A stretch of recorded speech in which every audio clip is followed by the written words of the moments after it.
Okay, while waiting ho tayo sa ating show, sa ating kinuhang ticket para panoorin ngayon na gumbursa dito sa SM Lanang Premier ay meron tayong nakita ulit Santras. Puntahan natin mga kagale. For this video is ipapakita ko sa inyo kung anong pinagkaiba ng i-compare natin si Santras tsaka yung Celine Residences kasi parang meron silang pagkakaparehan yung kumbaga parang sa isang location marami silang building na nakatayo tapos hindi sila ganoon ka high rise. I mean high rise pa rin naman sila pero hindi siya kagaya ng mga ng mga Verdun Park or yung mga Avida Tower. Okay, for example ito tingnan natin sa loob. Ayan. So ito yung kanilang project na Suntrust no. Itong Suntrust is siya by Mega World. Tapos ang sa SMDCI SMDCI is Lynn Residences. So parang para sa akin parang siya napaka-fair niya na para i-compare ko silang dalawa ipagdikit natin. So ikaw kuya, sa tingin mo ano pinakamagandang project, si Santras o si Lynn Residences? Si Santras talaga kasi Santras kayo Asan na si ma'am yung dating artista, sinangalit 'yan? Dating artista na siya di ko siya kilala. Sino 'yon? Celebrity daw siya dati. So mga kagala, ito yung Santras by Mega World. So, ang Mega World is, pagkakalang ko dati is 11 hectares lang. Kasi Mega World is Davao Park District ha. Mega World, siya?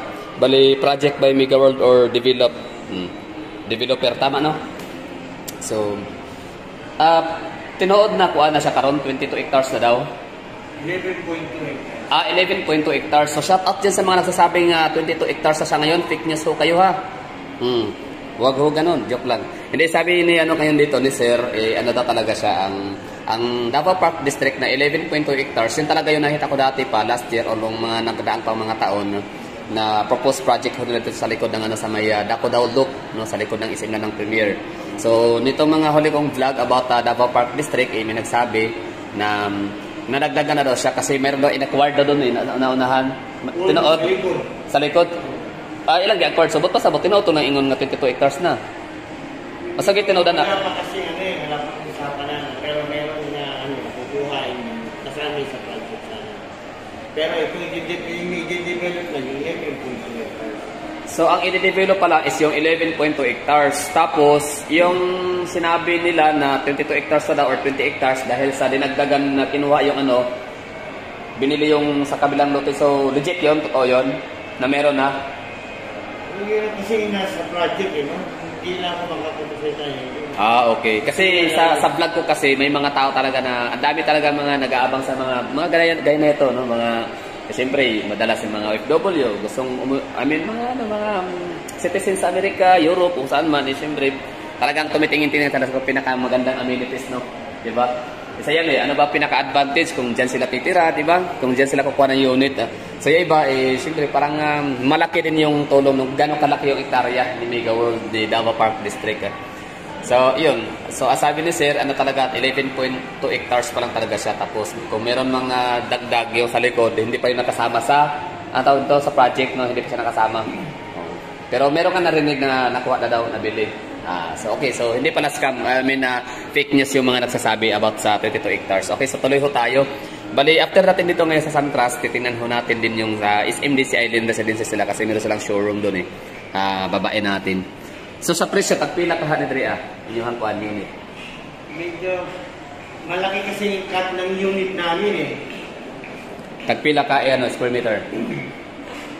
Yung namin 2BR, technically 3BR sa 76 square meter. 76 square meter for 3 bedrooms na siya? 3 bedrooms, yes. Oh, okay. Yung technically kasi 2BR namin, meron kasi sa ginawang extra room para sa guest. Yung aming 1BR, technically again, 2BR siya. Meron siyang extra room para sa guest. So kahit na lang, sa ano na tayo, sa measurement na lang. So, 70 square meter. 76 square meter. 76. So, malaki na siya para sa mga 35 sa ibang mga unit, di ba? 35 to 49, di ba? 50, mahal na masyado. Technically, 2BR siya, pero 53.5 square meter. So, magkano yung 75 square meter? Na ano na siya sa mga 15M. 15 million ha. Tapos, ngayon, alam niyo na kung bakit napakamahal ng Ayala Prime sa may tawag nito Aswila Cove. Kasi ang kanila doon is almost 300 square meter.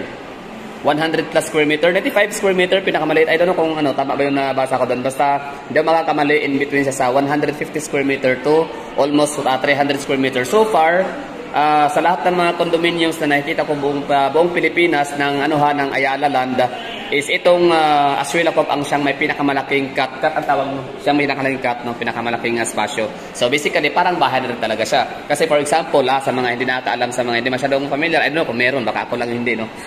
Familiar sa sizes or sa cuts.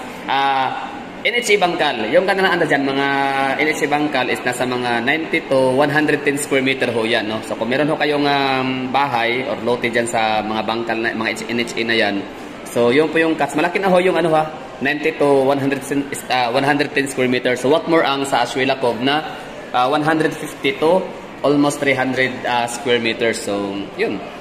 So ilang kwarto kaya magagawa no? So talaga pamayaman siya. Ang presyo nun is ranging from 35 million to almost 100 million or lagpas pa. So dito sa Santras 15A, 3 bedrooms, no? Kani siya, pila ni siya ka kuan, pila ni siya ka square kaninga kwarto. Dito lang ni matansya Oh, sige, pag sinay gusto mo mo inquire sa mo ha. 0918. Ayan, sige. 231 7073. Ayun, no? So, siyempre, di naman ako magbibigay ng mga tabang information. Gusto ko lang ipakita yung formation lang talaga siya, yung structure ng ng building ng Santras by one Lakeshore Drive by Santras, no? O sa kaniyang o sa itong nakalimot ko, o sa project sa Mega World sa Iloilo. Yung Palawan, yun nila yung... Palawan, ano? Sa Palawan, no? Di nasa Iloilo yun, nasa Mega World ito, meron din kami sa Iloilo. Oo, so... Pero hindi ko na palang project yun. Basta kay lahat ito lang itong project. Ha?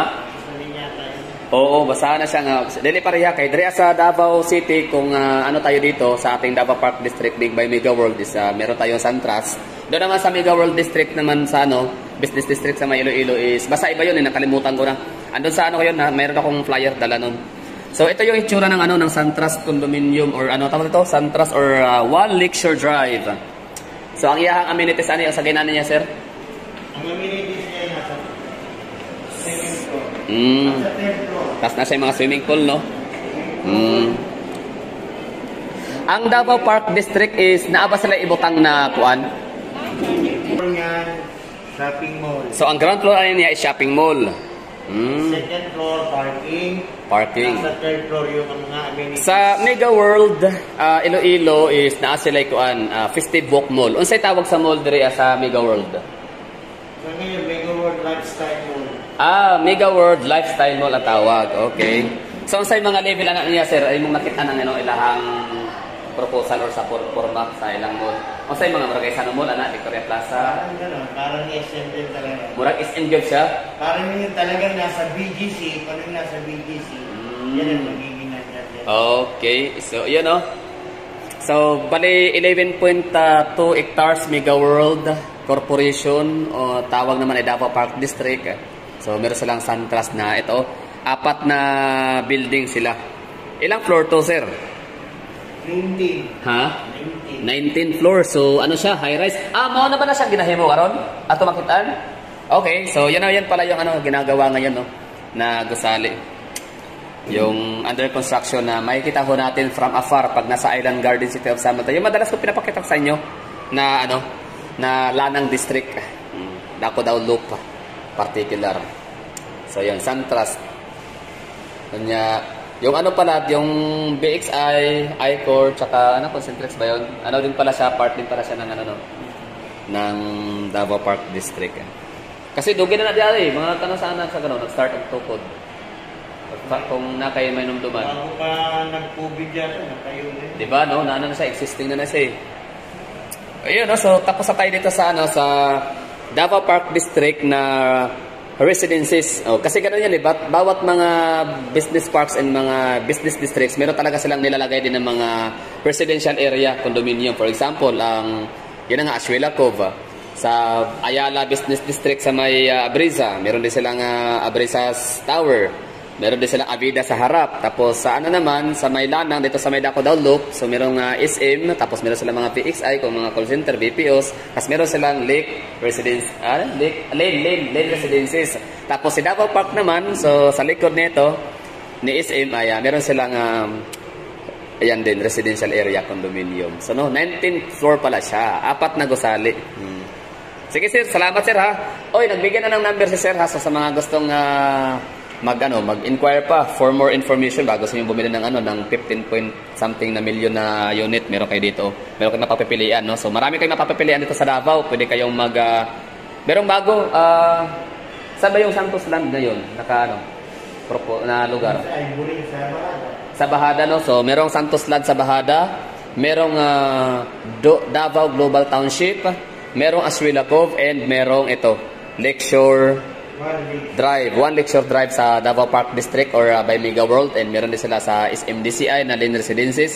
Basta marami kayong mapapipilian. So yan, meron kayo isang ang iba sa sa City Gate meron din, no? Sa may Grand, ano yun? Buhangin. Buhangin. So number ni sir, ulit sir, babe.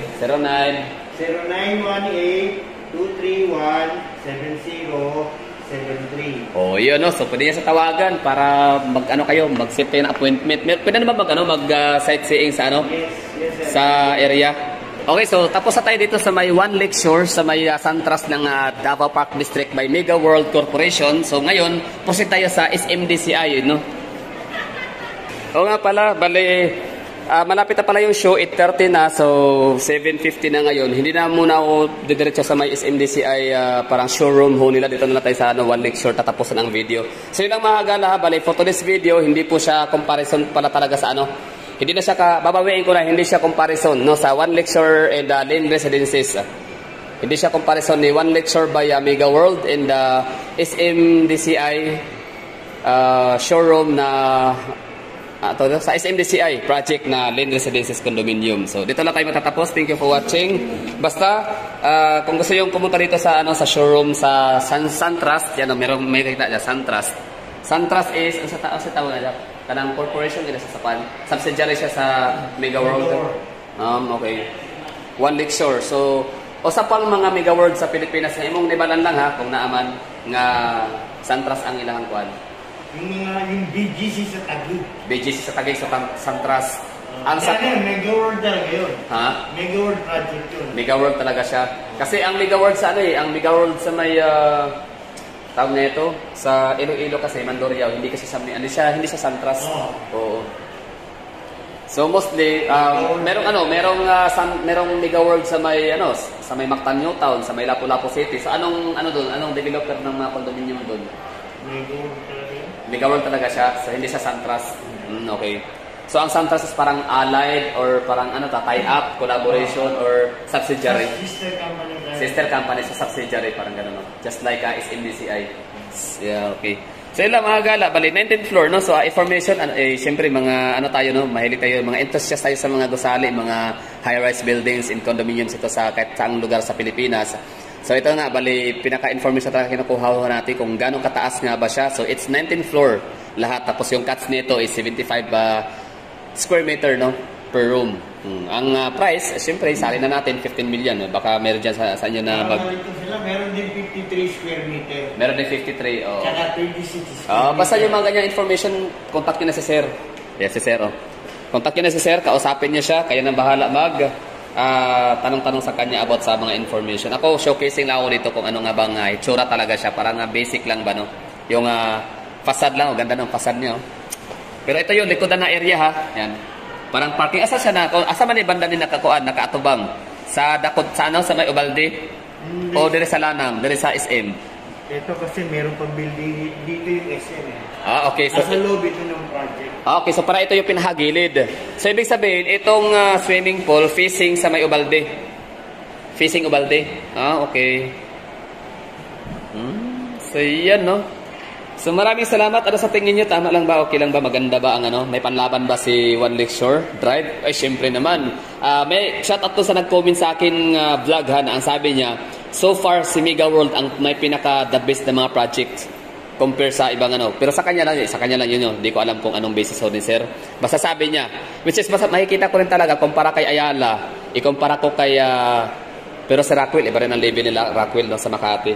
So, i-compare ko na lang si Ayala tsaka si Mega World. Parang mas pipiliin ko, mas maganda ang estilo ng, maganda ang style ng, ang tawag nito, yung mga proyekto ni Mega World. Talagang, malaki daw ang spaces, o mga lush greenery, tapos may mga shopping malls, mga ganon, basta maganda talaga siya. Ikumpara sa iba.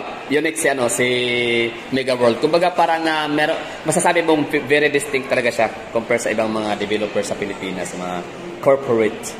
Maraming thank you, Sir Lang. So mamaya, at dahil nga na tayo, last show kasi tayo, 8:30 no? Kaya hindi ko na muna dire-diretso ang vlog papunta sa may SMDI showroom para tingnan ang kanilang Lynn Residences. Tsaka para sa akin, medyo nakakuriosity kasi sa Lynn Residences, bakit ang tagal natapos. So may nagsabi na siya daw ay talagang pulido ang pagkakagawa purpose nun. So ito ayan insight lang ito mga hagala, kumbaga para preview ba no? Na ito siya, facing sa may Dakudao, Arcastillo, tapos likod nito ay may mga gusali pa, tapos SM Lanang Premier. Ayun na, tas Lanang. Silang, bye-bye. Sige, Sarah. Ikaw na bahala sa mga mag-inquire on niya. Okay. So, yun lang. Thank you for watching. Bye-bye. And see you sa ibang vlog, ibang content.